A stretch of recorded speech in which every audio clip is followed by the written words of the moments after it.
हाँ, तो प्रिय विद्यार्थियों, हिंदी की ऑनलाइन क्लासेज में आपका स्वागत है। कल तक आप लोगों ने तुलसीदास जी के बारे में पढ़ा था, ठीक है। राम लक्ष्मण परशुराम संवाद, जिनका अध्ययन हम करेंगे, लेकिन इससे पहले कवि सेनापति का परिचय और ले लीजिए। तो सेनापति ऐसे कवि हुए हैं जिन्होंने रीतिकालीन कवि हुए हैं और इन्होंने ऋतुओं का वर्णन किया है, ऋतु वर्ण, ठीक है। कवि सेनापति रीतिकालीन कवि हुए हैं, इन्होंने ऋतुओं का वर्णन किया है, ऋतुओं का और श्लेष अलंकार का बहुत ही प्रभावशाली वर्णन इन्होंने किया है, ठीक है। तो ये सेनापति कवि जो है वो मोस्टली कवि हैं, इनकी एक व्याख्या भी आती है, तो इनका एक परिचय भी परीक्षा के अंदर पूछा जा सकता है, ठीक है। तो ये साहित्यिक परिचय जो है वो आपके सामने अंकित है, इतना वर्णन आपको लिखना पड़ेगा। इसलिए कवि सेनापति का जो साहित्यिक परिचय है वो इस प्रकार से है कि सेनापति का जन्म दीक्षित गोत्रीय ब्राह्मण परिवार में हुआ था, ठीक है। गोत्रीय ब्राह्मण परिवार दीक्षित, इनके विद्या गुरु हीरामणि दीक्षित थे। इनको ज्ञान देने वाले विद्या गुरु हीरामणि दीक्षित थे। इन्होंने अपना परिचय स्वयं देते हुए बताया, वे गंगा तट पर स्थित अनूप शहर के निवासी थे। कौन थे? सेनापति। ये वही गंगा तट पर स्थित अनूप शहर है, वहां के निवासी थे। इनका वास्तविक या मूल नाम अज्ञात है। सेनापति इनका उपनाम या उपाधि है, ठीक है। इनका मूल नाम क्या है वो अज्ञात है, पता नहीं है, लेकिन सेनापति इसका उपनाम या उपाधि है। इस संबंध में सभी विद्वान एकमत नहीं है कि भाई ये उपाधि है, इसका मूल नाम है, क्या है। तो सभी विद्वान जो है वो एकमत नहीं है। इस बात में कोई संदेह नहीं कि ये काव्य कला और मौलिकता की दृष्टि से, काव्य कला और मौलिकता की दृष्टि से रीतिकालीन कवियों में सेनापति अर्थात अग्रणी थे, ठीक है। तो इसमें भी किसी बात का कोई संदेह नहीं है कि ये काव्य कला या मौलिकता की दृष्टि से रीतिकालीन कवियों में सबसे अग्रणी है, सेनापति है। आचार्य रामचंद्र शुक्ल ने सेनापति की गणना भक्ति काल के कवियों में की है। आचार्य रामचंद्र शुक्ल जो हुए हैं उन्होंने सेनापति की गणना भक्ति काल के कवियों में की है, क्योंकि इसका कारण यह माना जाता है कि इन्होंने राम कथा का भक्ति भाव पूर्वक वर्णन किया है, ठीक है। राम कथा जो है उनका भक्ति भाव पूर्वक उन्होंने वर्णन किया है। साथ ही शिवजी, गंगा तथा तीर्थों की वंदना की है। इन्होंने श्री कृष्ण की भी स्तुति की, परंतु अलंकार संप्रदाय का समर्थक होने से अन्य विद्वान इन्हें रीतिकाल का आरंभिक कवि मानते, ठीक है। तो शिवजी, गंगा, तीर्थों की वंदना की, श्री कृष्ण की स्तुति की इन्होंने, लेकिन ये अलंकार संप्रदाय का समर्थक होने से उन्हें विद्वान रीतिकाल का आरंभिक कवि मानते हैं। इन्होंने श्लेष अलंकार का विशेष प्रयोग किया है। श्लेष अलंकार के माध्यम से जो है ग्रीष्म ऋतु के साथ शीत ऋतु का वर्णन कर दिया और शीत ऋतु के साथ ग्रीष्म ऋतु का वर्णन कर दिया। तो इस तरह से श्लेष अलंकार के ये विशेष कवि माने जाते हैं तथा श्रृंगार रस के दोनों पक्षों के साथ सुंदर प्रकृति चित्रण किया है। श्रृंगार रस, कला पक्ष और भाव पक्ष, इन दोनों पक्षों के साथ में इन्होंने प्रकृति का सुंदर चित्रण किया है। तो ऐसे कवि सेनापति हुए जिन्होंने ऋतुओं का वर्णन किया है। 6 ऋतुएं जो हमारे यहाँ पर आती हैं उनका 4 ही पदों में उन्होंने वर्णन कर दिया, यानी 2 ऋतुओं का साथ एक ही पद में वर्णन कर दिया। कवि सेनापति की 2 प्रमुख रचनाएं हैं, काव्य कल्पद्रुम तथा कवित रत्नाकर। ये 2 महत्वपूर्ण है, काव्य कल्पद्रुम तथा कवित रत्नाकर।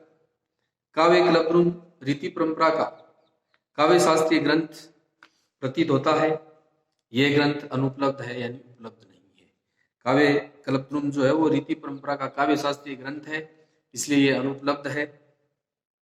कवित रत्नाकर में मुक्तक शैली में 6 ऋतुओं का तथा अन्य विषयों का सुंदर निरूपण किया गया है। यह ग्रंथ इनके साहित्यिक व्यक्तित्व का परिचायक है, ठीक है। ये कौन सा? कवित रत्नाकर।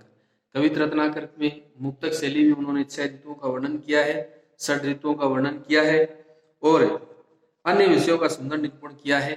इसके साथ ही यह ग्रंथ इनके साहित्यिक व्यक्तित्व का परिचायक है। ठीक है, तो इस तरह से क्या है, ये सेनापति कवि और सेनापति कवि का ये छोटा सा परिचय जो 2 अंक का आपको परीक्षा के अंदर पूछा जाता है। एक कवि या एक लेखक, एक कवि या एक लेखक। ठीक है, तो एक कवि या एक लेखक का आता है तो आप कवि का याद करोगे लिखोगे तो 2 अंक मिलेगा, लेखक का याद करोगे लिखोगे तो 4 अंक मिलेगा।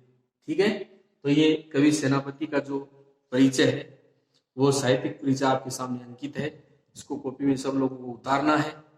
उसके बाद में जो है हम लोग जो राम लक्ष्मण परशुराम संवाद है अवधी भाषा का, उस पाठ का अध्ययन करेंगे। तो इसका एक बार पुनः इसको देख लीजिए कि सेनापति का जन्म दीक्षित गोत्रीय ब्राह्मण परिवार में हुआ था।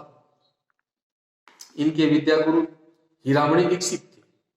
गुरु का नाम था हीरामणि दीक्षित।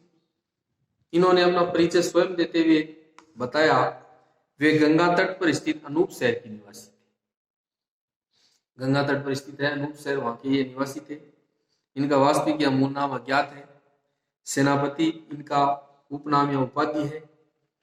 इस संबंध में सभी विद्वान एकमत नहीं है। इस बात में कोई संदेह नहीं कि काव्य कला और मौलिकता की दृष्टि से रीतिकालीन कवियों में सेनापति अर्थात अग्रणी थे। आचार्य रामचंद्र शुक्ल ने सेनापति की गणना भक्तिकाल के कवियों में की है, क्योंकि इसका कारण ये माना जाता है कि इन्होंने राम कथा का भक्तिभाव पूर्वक वर्णन किया है। साथ ही शिव जी, गंगा तथा तीर्थों की वंदना की है। श्री कृष्ण की भी इन्होंने स्तुति की, परंतु अलंकार संप्रदाय का समर्थक होने से अन्य विद्वान इन्हें रीतिकाल का आरंभिक कवि मानते हैं। कृष्ण की भी स्तुति की थी, लेकिन ये अलंकार संप्रदाय के कवि थे, इसलिए अन्य विद्वान जो है वो रीतिकाल का प्रारंभिक कवि इन्हें मानते हैं। इन्होंने श्लेष अलंकार का विशेष प्रयोग किया है और श्लेष अलंकार के साथ ही ग्रीष्म ऋतु के साथ शीत का और शीत ऋतु के साथ ग्रीष्म का भी वर्णन इन्होंने कर दिया है। श्रृंगारस के दोनों पक्षों के साथ सुंदर प्रकृति चित्रण इनके काव्यों में मिलता है।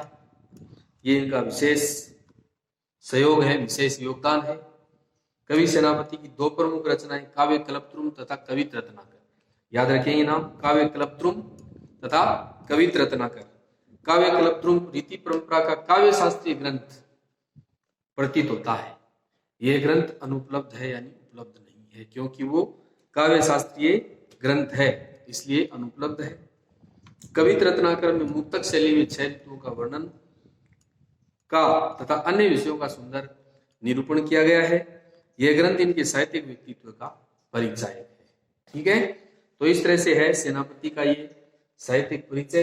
इसको आप कॉपी में उतार लीजिए, लिख लीजिए, स्क्रीनशॉट वगैरह लेकर के जैसे भी उपलब्ध हो, जैसे भी सुविधा हो, इसको कॉपी में उतारना है। ये 2 अंक का इतना बड़ा प्रश्न पूछा जाता है। इसके साथ में एक कवि शामिल होंगे, 2 रचनाकारों का परिचय आता है। ठीक है, जिसमें एक कवि है और एक लेखक है। दोनों कवि नहीं हो सकते, एक कवि और एक लेखक होगा। ठीक है, तो इसको आप लोग कॉपी में उतार लीजिए। ये सेनापति का ऋतु वर्णन जो पाठ है मोस्टली, जिसके अंदर इन्होंने 4 पदों में 6 ऋतुओं का वर्णन कर दिया है और एक ऋतु के साथ, यानी एक ऋतु के साथ में 2 ऋतुओं का वर्णन उन्होंने कर दिया है। इसलिए ऐसे अलंकार, श्लेष अलंकार के माहिर कवि माने जाते हैं कवि सेनापति, जिनका जन्म अनूप शहर के अंदर हुआ था। इनकी 2 रचनाएं हैं, काव्य कल्पद्रुम तथा कवित रत्नाकर। तो काव्य कल्पद्रुम जो है वो रीति परंपरा का काव्य शास्त्रीय ग्रंथ होने के कारण से अनुपलब्ध है और कवित रत्नाकर के अंदर उन्होंने मुक्तक शैली के अंदर 6 ऋतुओं का वर्णन एक साथ 4 ही पदों में कर दिया है। तो ऐसे विशेष ख्याति अर्जित वाले कवि सेनापति हैं जो रीतिकालीन कवि माने जाते हैं और मोस्ट कवि हैं। इनके बारे में प्रश्न परीक्षा में अवश्य पूछा जाता है, इनकी एक व्याख्या अवश्य पूछी जाती है। इसलिए आप सब लोग जो है, सब विद्यार्थी इसको कॉपी में उतार लीजिए इसको स्क्रीनशॉट लेकर के। ठीक है, सब विद्यार्थी इसको कॉपी में उतार लीजिए। आज के लिए इतना ही, बाकी कल देखेंगे। तब तक के लिए नमस्कार, धन्यवाद।